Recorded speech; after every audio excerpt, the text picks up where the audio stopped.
শুনুন মা, আমি কিন্তু আপনার ছেলেকে বলেছি যাতে ও ভালো থাকে, যাতে ও সুখে থাকে, সেইভাবেই যেন ও থাকে।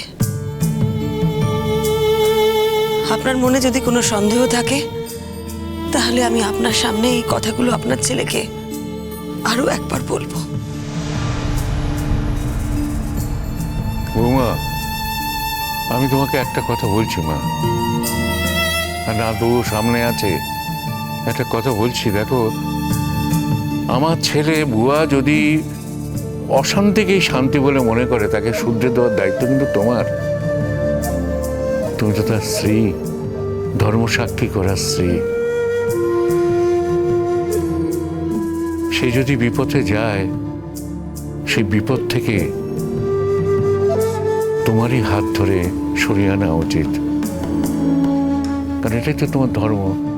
ধর্মসাক্ষী করে তুমি বিয়ে করেছো, তুমি যেন ধর্মচ্যুত হও না বৌমা। আস্তে আস্তে বাবা, আস্তে চলো। আরে বাবা, আমি ঠিক আছি, এখনো তো অথর্ব পঙ্গু হয়ে যায়নি। কি যে আমি বলো। পারবো, আমায় ধরতে হবে না প্লিজ। আরে হায় বাবা, হায়, ভালো আছিস তো বাবা? ভালো আছিস তো? এসো।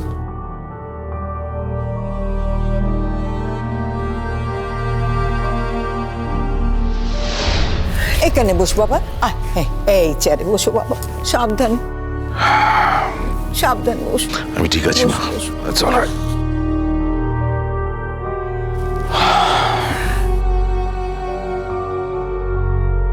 আমি ভেবেছিলাম তুমি বোধহয় হসপিটাল থেকে বাড়িতে আসতে চাইবে না।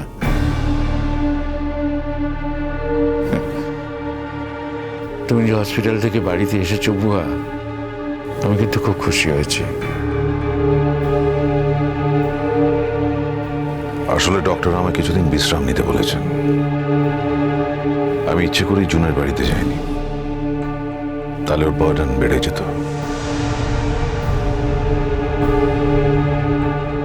ওকে আমার সেবা করার জন্য অফিসে ছুটি নিতে হতো।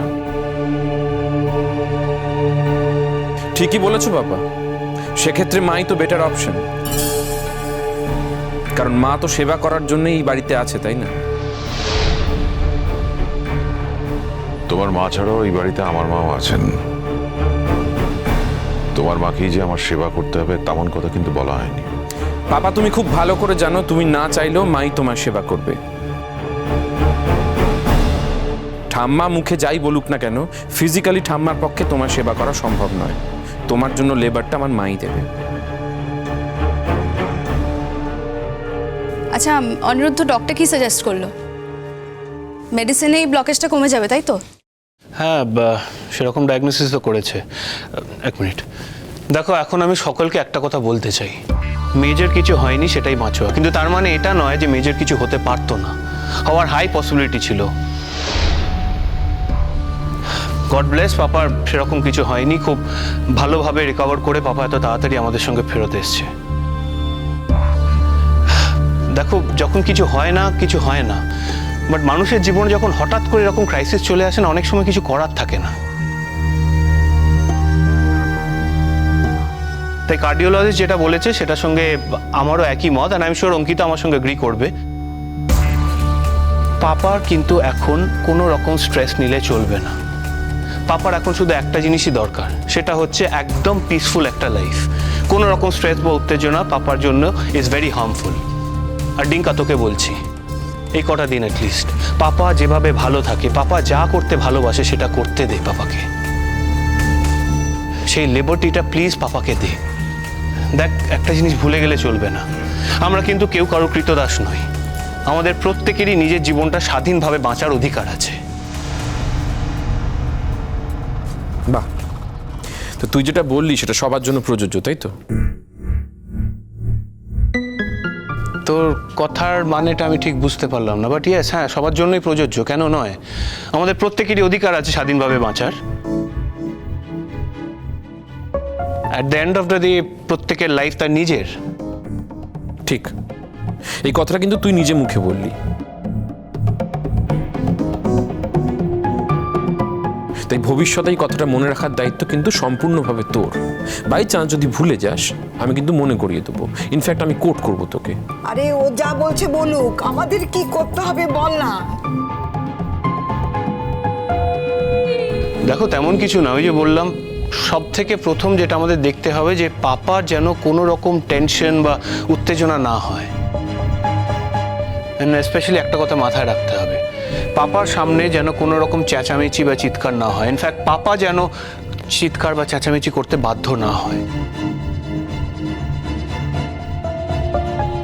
এমনকি পাপাকে জোরে কথা বলতেও দেওয়া যাবে না, বাস। আর কি, এটা ছাড়া নিয়ম মতো খাওয়া দাওয়া, নিয়ম মতো পথ্য, বাস।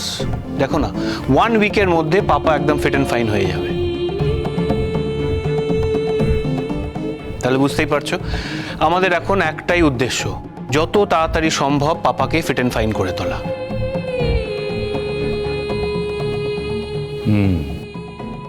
পাপা, কি হয়েছে বেটা? কি হয়েছে? মন খারাপ করছিস কেন? এই তো আমি বাড়ি চলে এসেছি। আমি তো এখন ঠিক আছি। জানি না মন খারাপ করলে কি করব বলো। যাই হোক, তুমি এরপর থেকে বাড়িতেই থাকবে, আর কখনো কোথাও যাবে না। তুমি বাড়িতে না থাকলে বাড়িটা বাড়ি বাড়ি মনেই হয় না আমার।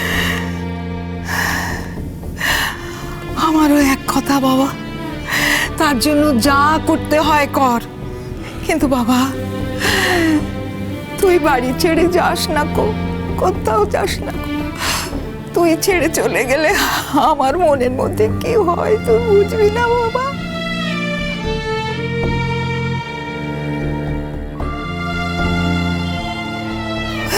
আর কালীঘাটে পুজো দিতে গিয়েছিলাম, ফুলটা একটু মাথায় ঠাকাবো?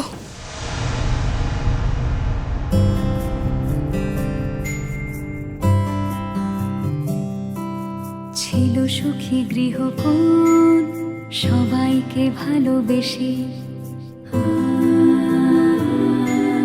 রোজ নাম চায় তবু জীবন মুচকি হাসে।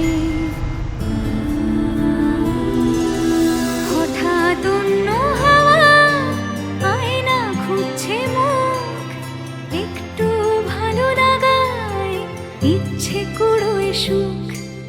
শ্রীময়ী, শ্রীময়ী। মাসি,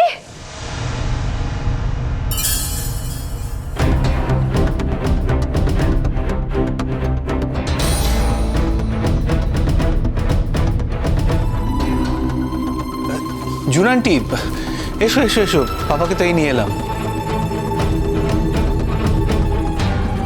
জাম্বো, আমি হসপিটালে গেছিলাম, গিয়ে শুনলাম যে তুমি নিয়ে এসেছো। আমি একবারও জানতেও তো পারলাম না। আমি ঠিক বুঝতে পারলাম না জুনান্টি, তুমি জানতে না যে পাপাকে আজকে ডিসচার্জ করা হবে? না না, অফকোর্স আমি সবই জানতাম, কিন্তু আসলে এটা আমি বুঝতে পারিনি যে তুমি আমার জন্য ওয়েট না করে একেবারে পাপাকে নিয়ে চলে আসবে। জুনান্টি, দেখো, তোমার খারাপ লেগে থাকলে আই এম রিয়েলি সরি। দেখো, আমি ভেবেছিলাম তুমি অফিস গেছো, তোমার 2 দিন কামাই হয়েছে, তাই আমি ভাবলাম যে পাপাকে আমি নিয়ে বাড়িতে চলে আসি, তারপর তোমায় একটা ফোন করে দেবো। আমি তো জানতাম না যে তুমি হসপিটাল যাবে, ওখান থেকে আবার দৌড়ে দৌড়ে এখানে আসবে। তোমার যদি ট্রাবল হয়ে থাকে, আমি সেটার জন্য রিয়েলি সরি জুনান্টি।